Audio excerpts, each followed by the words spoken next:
Good morning, good afternoon, good evening, everyone, depending where you are in the world. Great to get some time with you today, and I really appreciate what we're going to do. So we're talking about composable ERP and how to liberate your Oracle investment.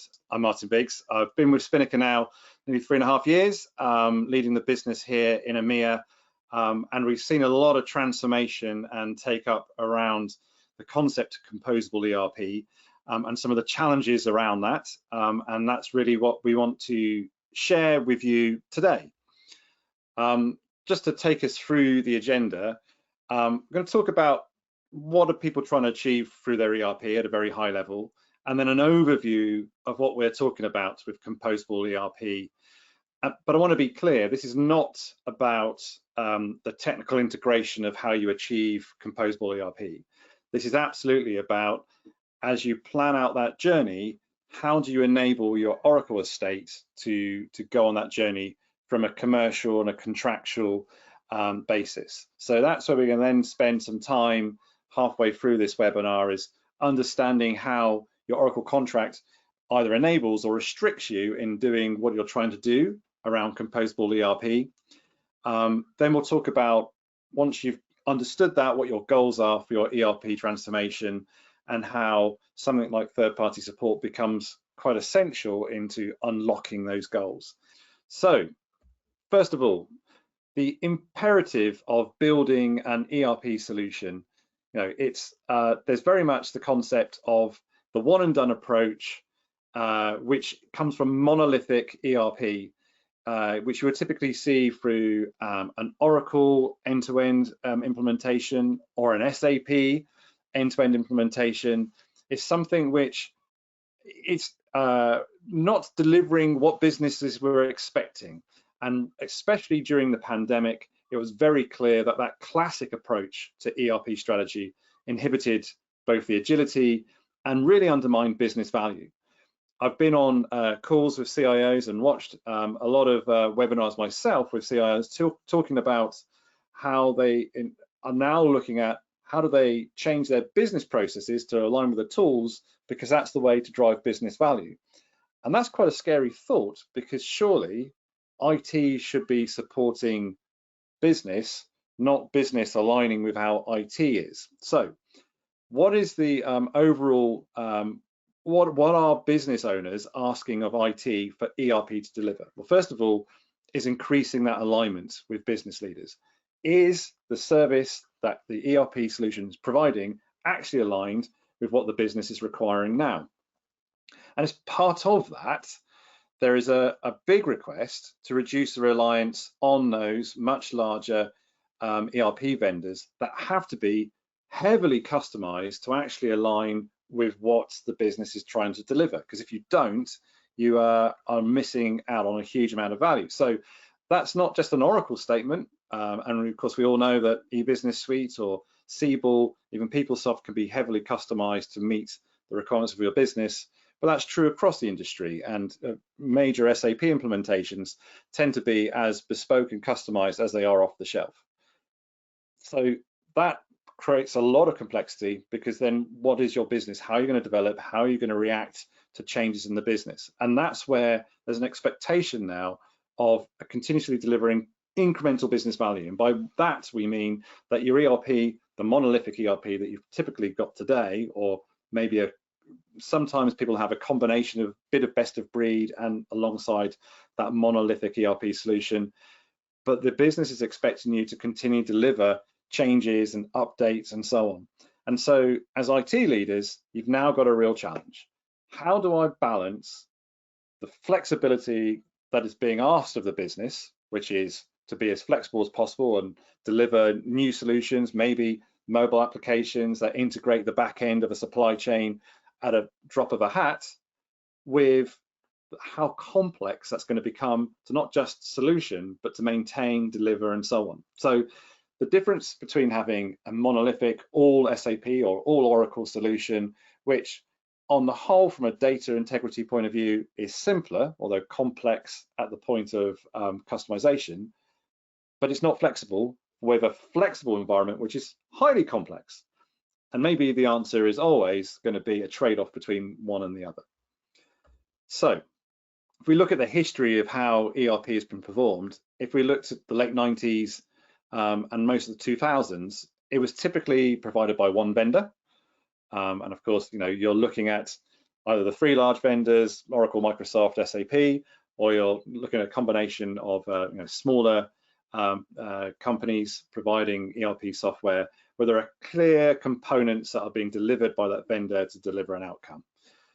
As we got into the late 2000s and pre-pandemic, as the cloud transformation started happening, we started seeing what Gartner called a postmodern ERP. So it was, on the whole, still vendor-driven, but the vendor was trying to leverage benefit from the cloud. And often that would involve driving workloads to the vendor's cloud, but sometimes there was an ability for businesses, especially if they were going for a major transformation from one ERP technology to another, to implement some element of best of breed. So if you think about HCM in this model here, that could well be integrating Workday into a broader ERP environment. But similarly, it might be just leveraging the vendor's own cloud version. And so that was supposed to be able to deliver a lot more flexibility. It was allowing you to take advantage of APIs that were exposed so that data across those various different modules could deliver value, but there was still a significant amount of restriction. And so then we got to what we're talking about today around composable ERP, which is not trying to rip and replace. And that's probably quite a fundamental part of what we're talking here. We're not talking about one change from one monolithic environment to another monolithic environment. It's saying, let's look at what you've got today. Nobody ever wants to go through an ERP transformation. It kills CIOs. They often get fired during that process. It's not an experience that people want to go through unless they can help it. So how do we leverage the technology that we've got today, the core ERP, if you like, the legacy, the data fabric, and then built on top of that composable elements that can be delivered for business outcomes? And so that then means you can take, if you've got an SAP based today on ECC or S4HANA, or you've got an e-business suite deployment, how do you manage, maintain the best of that environment, but then by taking vendor-built APIs and solutions, bring that into the solution? And so this is the kind of the concept, again, which Gartner have come up with around composable ERP. And we need to be clear here, this is not best of breed. Best of breed is where you look at every single component and say, right, I want that, I want that, I want that.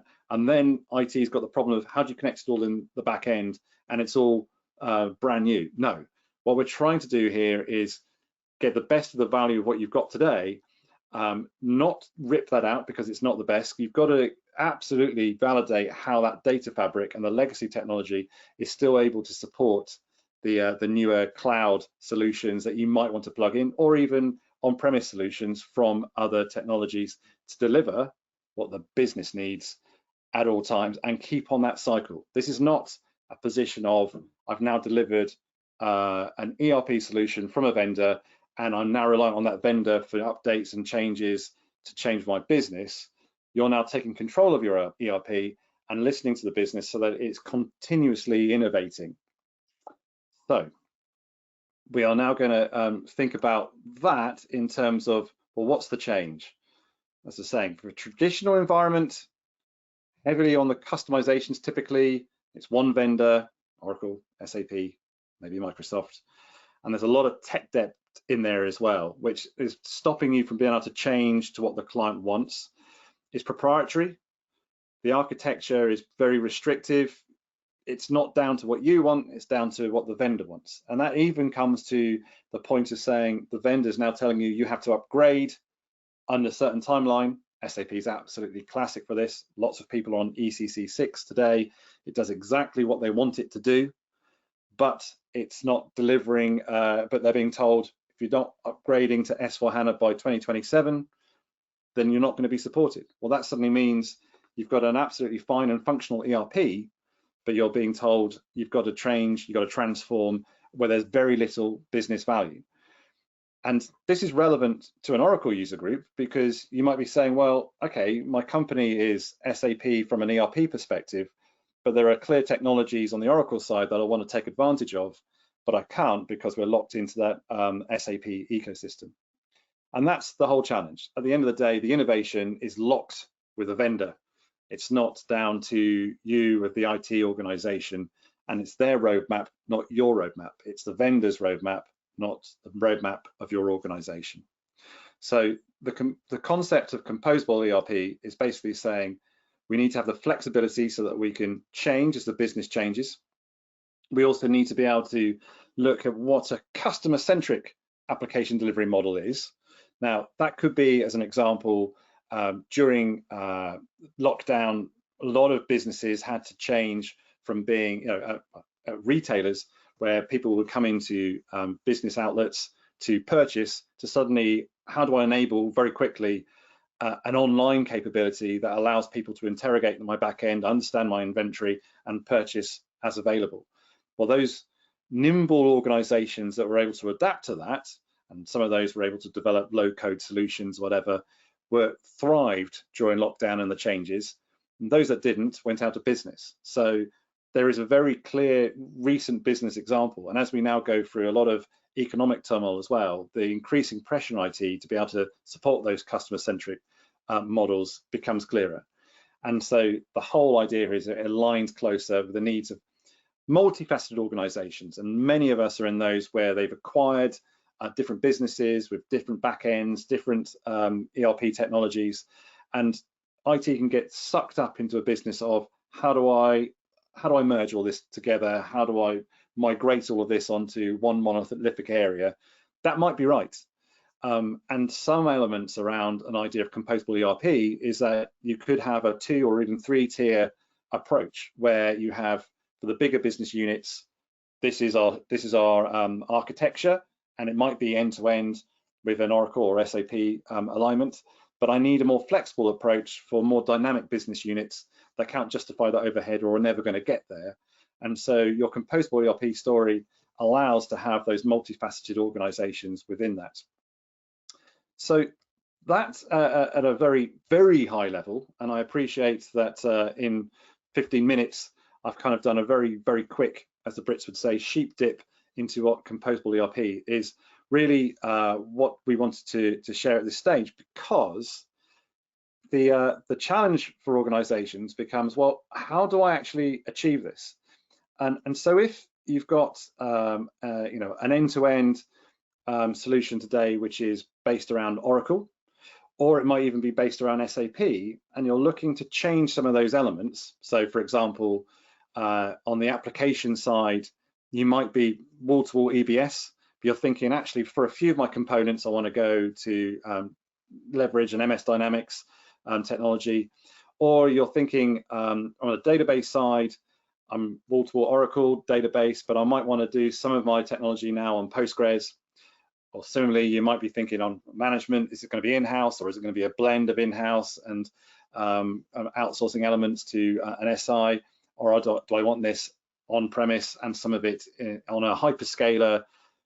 There's all these different components that come into this, which is part of the story, but on an Oracle contract or an SAP contract, they're all tied together with that little dot in the middle here. And that dot is the contract that you have with those monolithic vendors that ties everything together and stops you going where you want to go, because you're all pulling in different directions, and it's the contract keeping you in the middle on that one platform. And that becomes the big challenge, really, which I wanted to go into today. So as I said at the top of the call, this is not going to be a discussion about technical integration. This is about how do you unlock that vendor lock-in to allow you to do what's right for the business. So I want to give an example now of, this is a customer which we spoke to earlier on this year, who was looking to go through quite a large digital transformation around modifying, upgrading their ERP into a composable environment. And what the client wasn't aware was, from an Oracle point of view, they had some major challenges. And here are the two classic items which impact every Oracle customer, which is thinking about when you're looking to transform your organization and your IT landscape away from Oracle and taking some elements out of scope, then you've got to think about two things. One is something that's called matching service levels, and another thing which is called Oracle's repricing policy. These are two practices that enables Oracle to keep you on an Oracle roadmap, not necessarily on a composable roadmap, which you might be looking for.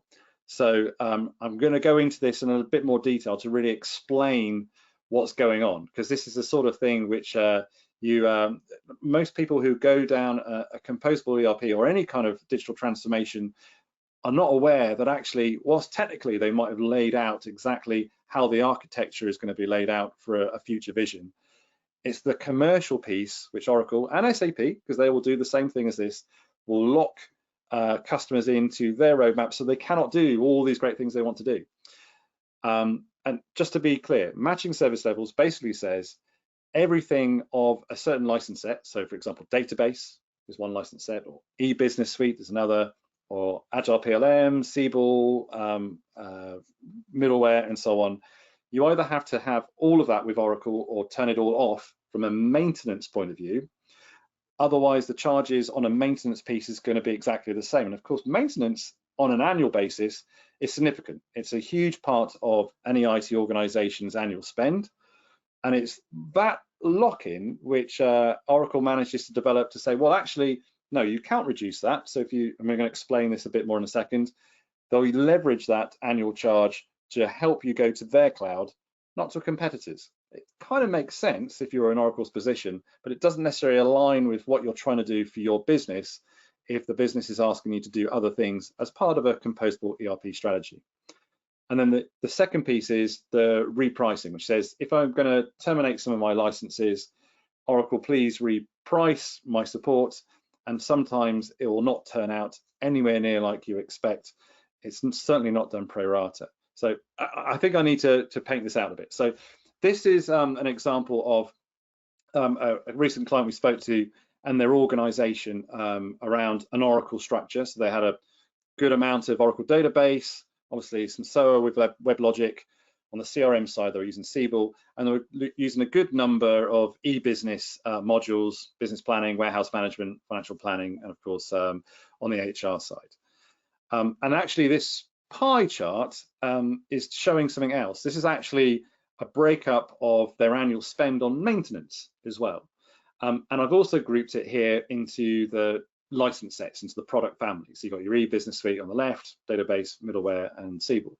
So that was an example of where they were. Now, what I'm trying to demonstrate is how the software maintenance charges, and this seems a little bit off the wall where I'm talking about maintenance instead of looking at composable ERP, but bear with me.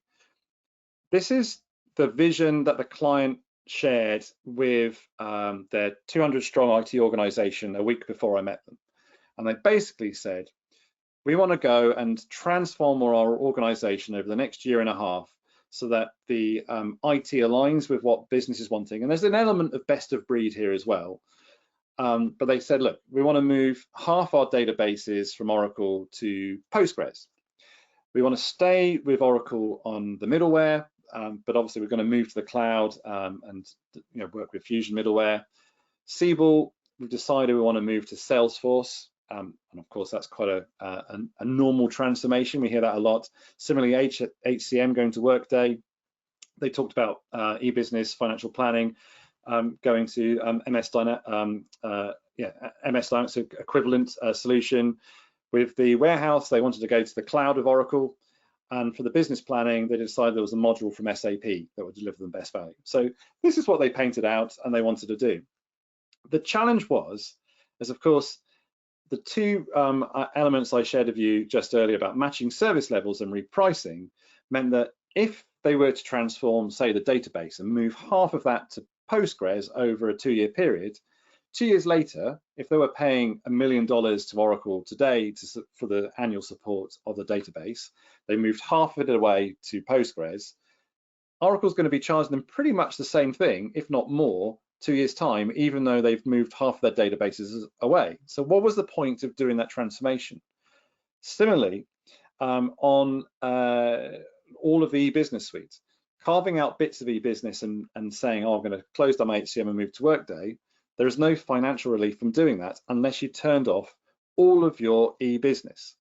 And of course, people don't want to do that, including this example here. The client wanted to move, keep their e-business warehouse management, and over time move that to the cloud. So there's some real challenges for organizations looking at how do I deliver a composable ERP solution that's right for my business whilst dealing with the commercial lock-ins that I've got with the vendors. Now, this story here is about Oracle, but of course, the point is that if we had a similar discussion around SAP, and so the middleware piece wouldn't be there, but you could have everything else, including Sybase on the database side. There is no concept of products being different and product families. It's all or nothing there. So you couldn't reduce anything or cut anything out. You're stuck. Whereas in the Oracle model, yes, you can move Siebel to Salesforce and that piece will be cut out as long as it's not on the same order as another technology, because then repricing will come into effect. I'll just explain what I mean by that repricing for a minute. So we had a large bank in South Africa who moved its service to us from a third-party support perspective. We'll come on to why that's relevant later. And they wanted to turn off and move all their database to us. So in this concept, turning database off entirely. And they had an order of $1 million, which had 80% of it database, 20% middleware. And they wanted to keep the middleware with Oracle. And so they asked Oracle to reprice that $1 million piece where 80% of the scope had been taken out. And Oracle said, absolutely, came back with a quote for the middleware at $850K. So that basically meant there was no point doing any of that transformation. They were kind of locked in. So even though we've got different slices of the pie here, you can find that the pie is all connected together in funky ways in the back end anyway.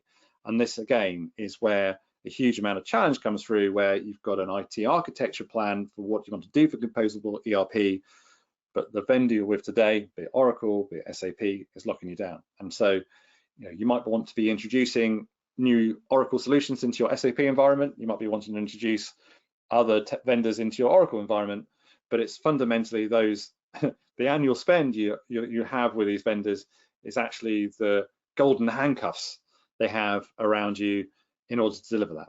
So just thinking back again to your ERP strategy, what is it that around composable ERP we're trying to deliver?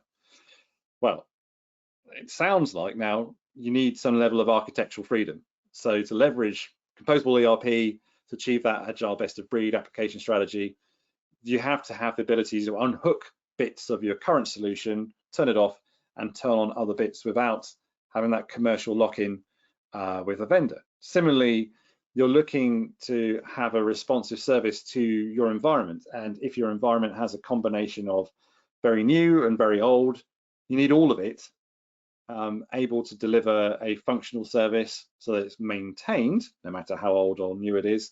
And most people are in highly regulated environments as well. So both that responsive service and the security has to apply to everything. And that's actually quite an important point that I mentioned earlier about SAP, where the vast majority of their clients today on ECC 6 are being told, well, 2027, you need to move off it, otherwise you're not going to be getting your security updates and so on. And so the big drive for a lot of people is they feel compelled that they have to move in that time frame because security will not be addressed, nor will updates, nor will patches and so on. And that's a real threat, of course, to any organization, especially those in highly regulated environments.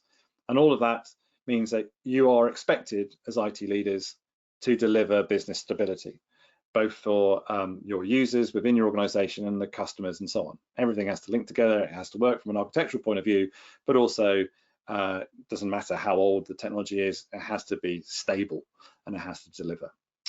So 4 goals: architectural freedom, responsive service, enhanced security, business stability, which is kind of why I'm here talking today from a Spinnaker Support perspective, because What we do is something which not a lot of people are aware of, and when they are aware of it, they're not realized what it actually means for your IT organization.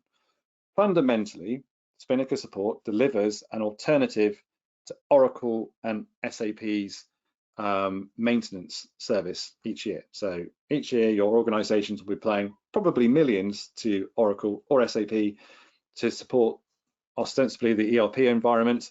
And for that, you get patches, you get updates, you get access to the new software that comes available. So we do that, but we have zero relationship, and I need to be clear what we do, not all of that. We have zero relationship with Oracle or SAP, but we will fix the technology if it breaks, regardless of how old it is. And that's really important. We do not have a concept of end of life, end of support. We have clients today on green screen JD Edwards that was developed in the early 90s. We have customers on Oracle databases back to version 8i. There isn't a concept around that, and critically, we will still continue to maintain not just the global tax and regulatory requirements that you need on ERP around, payroll and tax updates and so on, but also, and I'm jumping off over the general inquiry, the security and vulnerability management for all versions of your software, which is why we have highly regulated industries around telco, retail banking, major government departments, and critical national infrastructure around energy and so on have moved their service to us, because most organizations have significant parts of their environment which are no longer in mainline support, so they're not getting the security updates, but it fundamentally works. It's incredibly stable, so the need to upgrade is actually quite disruptive. So we'll fully support that older technology and the new stuff as well, to a level that regulators are very comfortable with. And then it allows you as an organization to focus on what is it that the business needs. So you do upgrades or do transformation because it's going to deliver a business outcome as part of your composable ERP strategy, not just because it's expected by the vendor. And that's quite a fundamental step here. And so part of that as well, the service we provide, within usually 4.5 minutes, you're talking to a level 4 engineer. So whether it's a general inquiry, it's a fix issue, or you just want some advice on some transformation that you're looking at doing, we become an extended part of your service. So it's quite an unusual concept. Huge number of people aren't aware that what we do exists, but the customers that we do have are very, very large, very happy with the service, very happy with the service. And you can go to Gartner Peer Insights, look us up and see the very high level of satisfaction from many organizations across the globe, and so on. So the difference is, as I mentioned, it's personal. We are now about you as individuals, not about there's no resolver groups, there's no taking on tickets. It's the team, level 4 engineers who understand your environment, responding to you typically within 4.5 minutes, 24/7, especially for Sev 1s and Sev 2s, where we have a complete follow the sun approach. And part of what we do is about, so we don't have access to the core code of the software unless it's open technology. And so what we are focused on is making sure that your environment becomes more stable. So we're very proactive in making sure that, not just from a security perspective, when new vulnerabilities become aware in the environment, we're looking to lock that down, and we're also looking to stabilize your environment so that that's good for us, it's good for you, fewer tickets for us and less disruptive as well. And I mentioned before, security is actually the biggest strength we have. We would guarantee that we're going to improve your security posture over Oracle. That's quite a bold move to make, and that's because we have a very strong solution around security, which basically looks at defense in depth, rather than at the end of the day, I'm going to try and deploy a patch, which I hope is going to work after I've done my regression testing, and after it doesn't. That we can go into that on a completely separate piece. I realize that's not why you're here today, but it's something which we have to say, security is one of the main reasons why most clients come to Spinnaker, because they're worried about the security posture of their current environment, especially if it's got older technology that's now out of support, and we will change that almost overnight.